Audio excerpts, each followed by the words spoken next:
Hello, everybody. Welcome to another episode of Spring Fever. This one's probably going to be a little bit of a shorter episode. We're really just gonna talk about the Grey Cup and the CFL season as a whole. We're gonna dedicate this episode to the friends up north, to Canada. And Eric,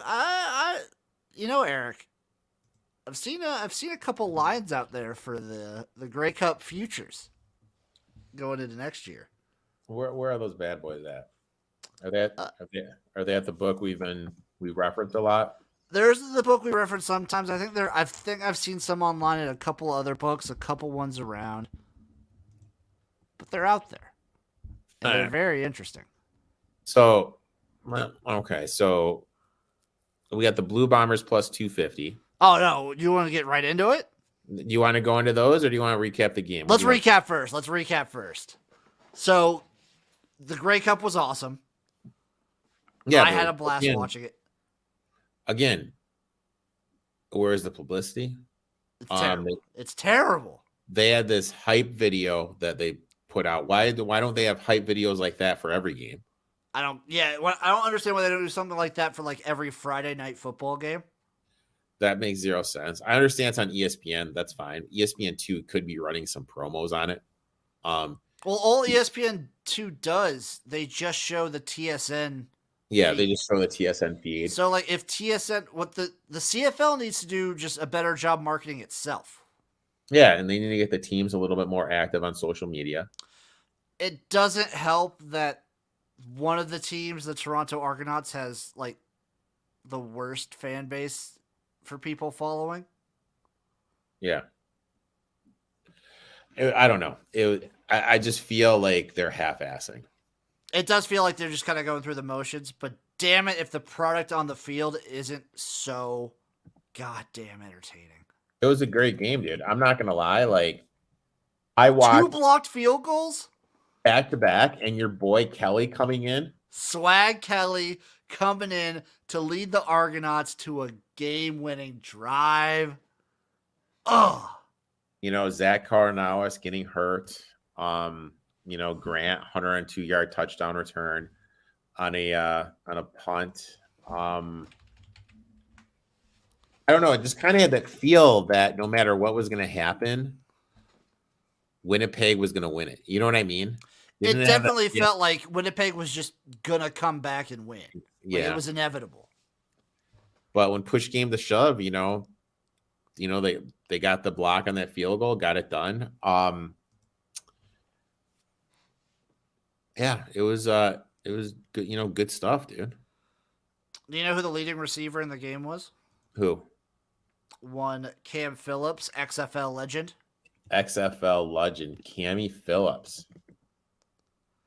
Also, I just love at the end of the game, AJ Ouellette just dropping F-bombs left and right. You love that, dude? Dude, it's one of my favorite things. Seeing athletes so emotional and in the moment and so hype, like week 1 of the XFL when they were dropping F-bombs, seeing him just like be in the moment, not even thinking about being on TV. He's just there. He just won a Grey Cup. He's on cloud 9. It's a magical moment. Yeah. Also, this game didn't really have any bad moments. It was super fun throughout, extremely competitive. It's everything I want in a Grey Cup. Yeah, it was a fun game. It was a fun, entertaining game. But damn it, CFL. Market your stuff. Maybe it's because we're in the States and they just really don't market in the States. I wonder if anybody listening or watching is in Canada and can tell us if the marketing was any better. Let me know. Doubt it. I do doubt it. It seems like the CFL community is kind of like at a consensus with it. It does feel like the brass at the CFL are just kind of like going through the motions. Yep. And not doing anything to actively increase popularity of their league. I agree 100%. I did see a bunch of people tweeting about Swag Kelly, though. So what you need to do is get this kid a starting spot because people will talk about it. Yeah, but I think he's going to go be back to the bench. I mean, probably. But Claude Bethel-Thompson is a really good quarterback. Yeah. Do we think Toronto can repeat? No. I don't think so either. God. Crazy game. What do we think about the season as a whole? Season as a whole is great, dude. Season as a whole, fantastic. We talked about this a little bit last week. I know Eric would like it to get moved up. You were talking about what, like March? I would like it to get moved up so that way it doesn't conflict with the NFL. That would be nice. It does get a little busy with the NFL and college football starting, but especially the NFL. I think it gets lost. I think it gets lost. Yeah, when you're playing on Sundays and you've got to compete with the NFL, it's tough. I think it gets lost. I don't marketing know. Is the big thing for me. Marketing needs to improve, but we talked about that. That's what it was like in the USFL. They need what the CFL should advertise more than anything else, in my opinion, is the special teams. The special teams in the CFL are the most entertaining out of any football league. XFL, USFL, NFL, college football, the special teams of the CFL blow them away, in my opinion. The punt returns are electric. You get returns for touchdown all the time. Yep. The pace of play is a little bit better, too, just because the 3 downs, only having 3 downs to work with, the pace of play seems way quicker. Yeah, pace of play seems quicker. I love it. I absolutely love it. I love the CFL. 2 things for me. Marketing. 3 things for me. Marketing, schedule, and schedule. Because you also need to figure out a way to not have a bunch of these back-to-back-to-back games. Where the same teams are playing like 2 to 3 weeks in a row. I hated that. I absolutely hated that too. You got to do something about that. Yeah, I absolutely hated that too. Because I love it. I love the schedule, and I love how long the season is. But you got to spread out some of these matches. You can't. I was talking about it with my buddy Rob, and it's just like these are supposed to be huge, intense rivalry games, but they lose a little bit of their luster when they play 3 weeks in a row. Exactly. Like you got to be able to switch it up a little bit. I agree 150%. I hate it when they had the back-to-backs. I don't know. The season is long too, man. It's very long. 21 weeks is a long season. I mean, do you think they could shorten it at all or not? It went from June till mid-November. That's a long season, bro. Like their season fully ends almost when the college football regular season ends. Jeez. It's kind of wild. Yeah. Maybe shorten it? I would. Like, what are you getting out of the extra? So you have 9 teams. How do you make that work?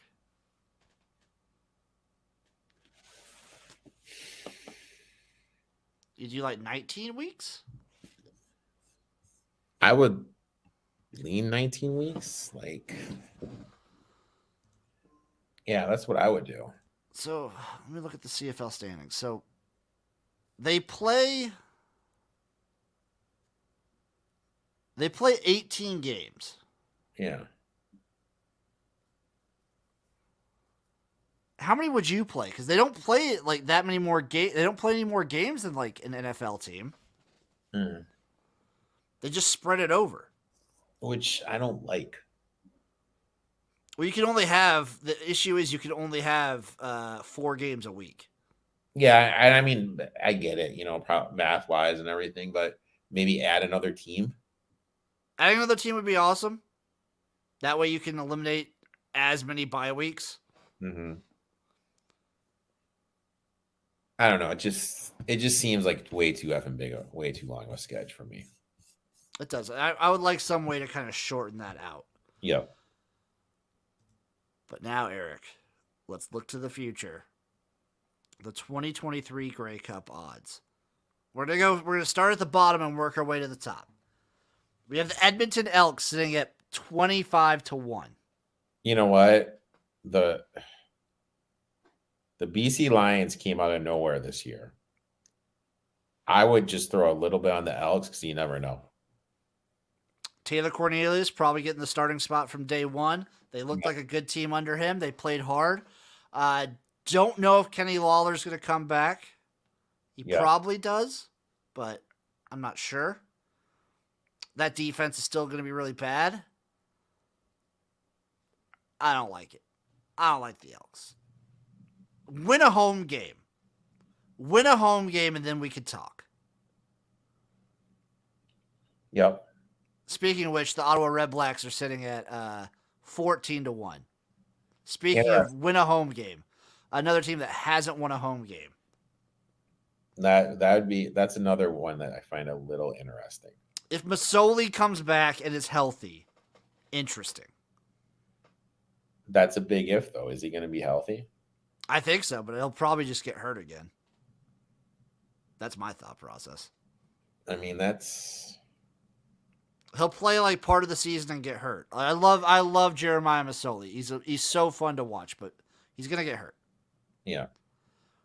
The Saskatchewan Roughriders is sitting at 10-1. Don't know what they're doing at quarterback. I don't think Fajoli's come back. No. The Fajoli Cannoli. Don't No. like it. Don't like the Roughriders. No, I don't like him either. The Hamilton Tiger Cats are sitting at 9-1. See, this is my thing. Now, What are they doing at quarterback is another question. I look at it like this, and maybe I'm wrong. You can probably get better value on them throughout the season. Any of these teams you're going to be mentioning, the next 1, 2, 3, So the Ticats, the Alouettes, the Stamps, the Argonauts, and the Argos, and the BC Lions. So the Argos and the BC Lions are the same odds at plus 450. Yeah. The Alouettes are plus 750, and the Stamps are plus 600. I feel all these teams you can get better odds later on. Maybe I maybe not.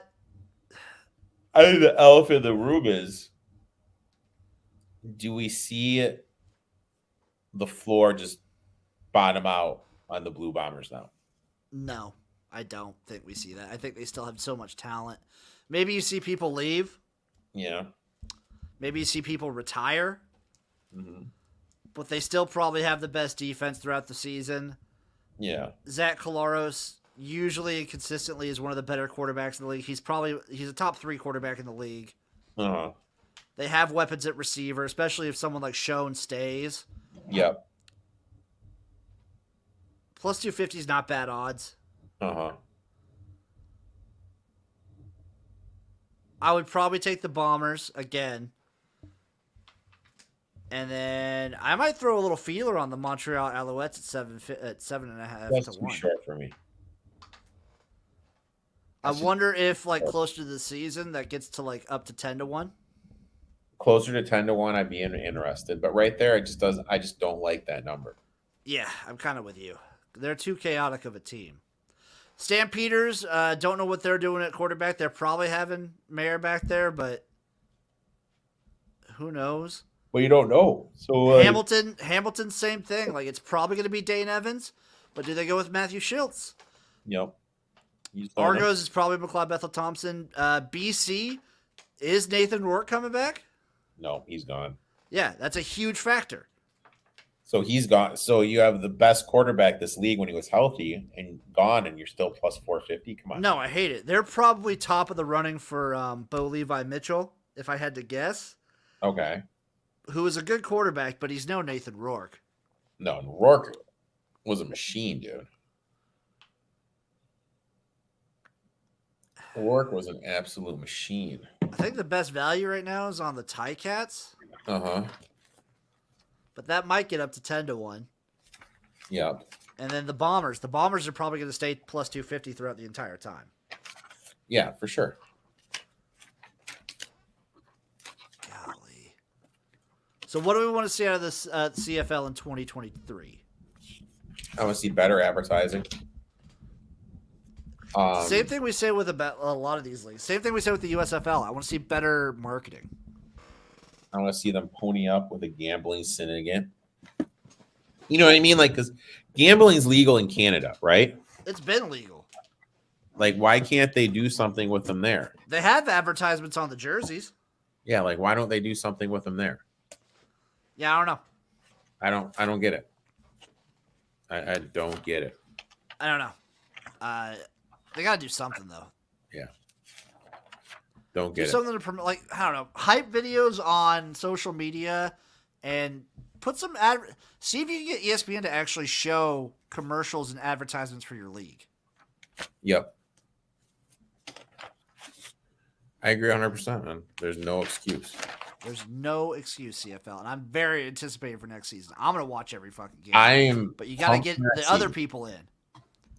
I am pumped for next season. I'm really looking forward to it. And then you also have to figure out what you're gonna do from like viewer retention once September rolls around.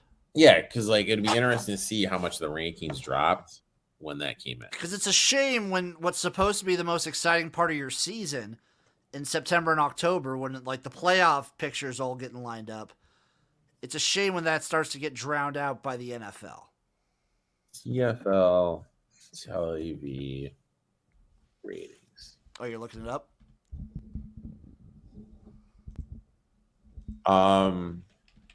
TSN television ratings for Argos up 7% from last year. That's big. 3.2 on TSA, an increase of 7.5. Over 8 million Canadian viewers watch a portional game, while the audience peaked at 4.7 late in the fourth quarter. That was the Grey Cup. Yep. That's pretty good. That's pretty darn good. Well, I mean, let's put it in perspective.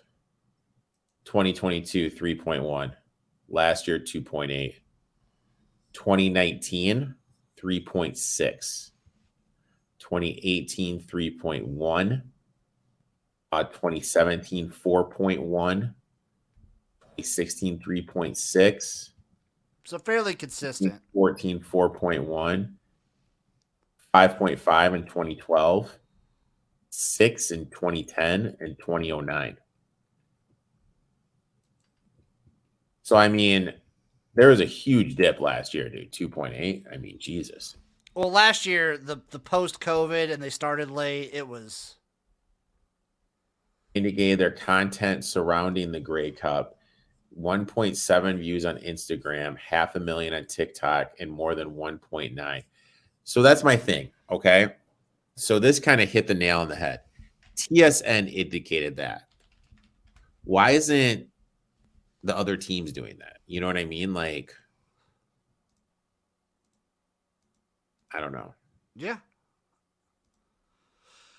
So you look in week 11, how Yahoo ranks like sports broadcasts and everything like that by viewership.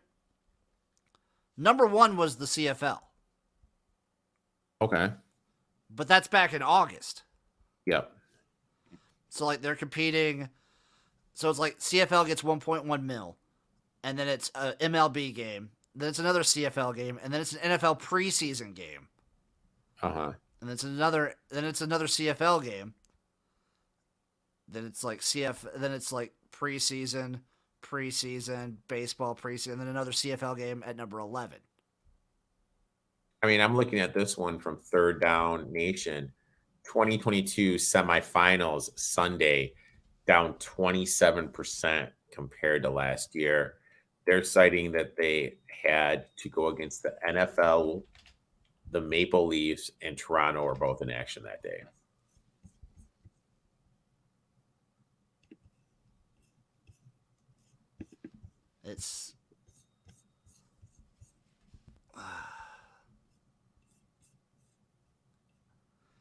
It's wild.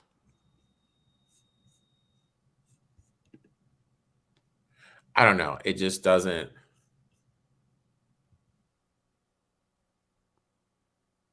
You think Bethel Thompson leaves? The Argos? I don't think so. It's just so hard for like I don't know what they can, if they're gonna insist on playing in September and October and November. I don't know what you can do besides play it during the middle of the week. Exactly. Like you can't compete. You can't compete against the NFL if you want to get viewership. And college football, that's just an uphill battle. Did you see that receiver Kenning Shaffer Baker is working out for the Jaguars? Yeah, Ken Schaefer Baker he's good. He was good. He was underutilized. I'd say this year, uh, on the Riders. He's good talent. I don't know if he could make an active squad. I don't know if he's that good. I'd put him maybe. He's like a top 8 guy, top 10 guy in the CFL. I think he's good. He's got the athleticism. I wonder where like a Dalton Schoen goes. Rookie of the year, showed a lot of electricity, showed like sticky hands, great route running. I wonder where someone like that, if he sticks around. And then, so I talked about this in an article. There's a couple guys in this league that were part of the XFL draft pool that are American players. So the CFL probably pays them more, but I wonder, not having to live up in Canada for part of the season, I wonder where does Cam Phillips go? Where does Steven Dunbar go? Like, I wonder, I hope they stick around, because Dunbar on the Ticats has been awesome to watch. Mm-hmm. But I wonder what happens to some of these American players with leagues like the XFL and USFL kind of getting more legs underneath them. So what would you do? Would you want to play back here, or would you go to whatchamacallit? I mean, the CFL probably pays a decent amount more, so I'd probably go for the CFL. Okay. Especially with COVID restrictions becoming less of an issue. Mm-hmm. Like, where you can just, like, travel easier to Canada now. Yep. I'd probably play for the CFL. I would go where I get the most money. You get the most money at the CFL, and then you probably also have the best shot of making an NFL roster if you prove like CFL, because it's easy. It's the step down. It is leagues above play wise when it comes to like the XFL and USFL. Yeah. It's just because it's been established forever. So the level of play is not even close. It's way better. It's way better.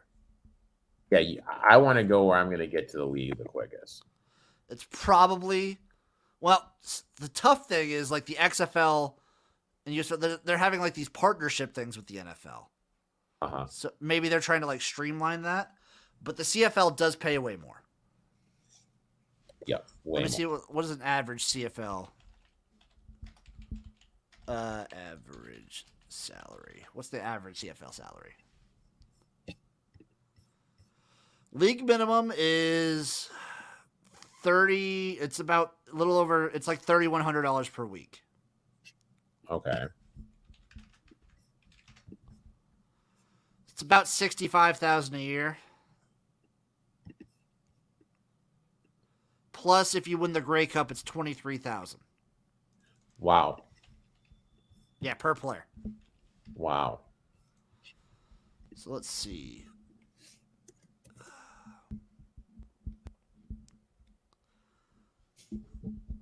I'm seeing players earning around like $80-some thousand, 60, some around 100,000.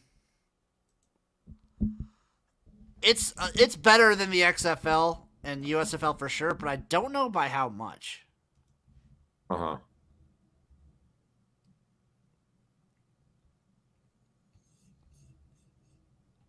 Interesting.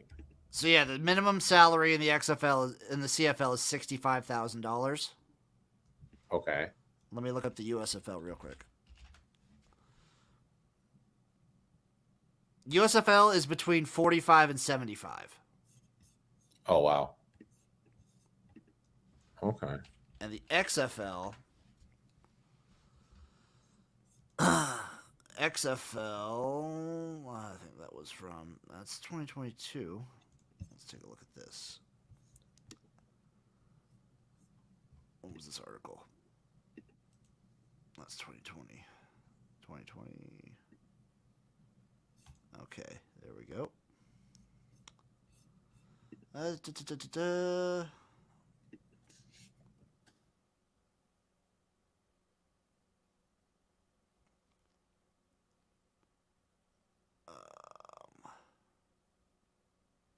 XFL starting out at around 55,000 plus win incentives.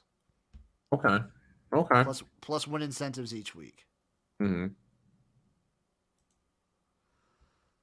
So comparable.